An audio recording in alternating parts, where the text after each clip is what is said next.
Let us understand the step-by-step process of executing a labor's full and final settlement in StrategicERP. To perform a labor full and final settlement entry, go to the labor master form and set the labor status as separate.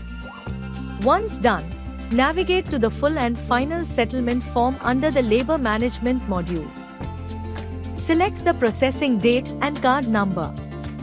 The labor name, project name, name of company, designation, department and date of joining will be auto-fetched from the master's form.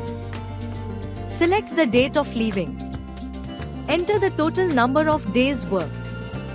Under Additions section, enter the number of years, gratuity amount, ex gratia, other recovery and the total amount paid. Select the mode of payment. Select the name of the bank from the drop-down. Enter remarks, if any. Save the data and follow the necessary steps for approval. The process of executing a labor's full and final settlement is now complete.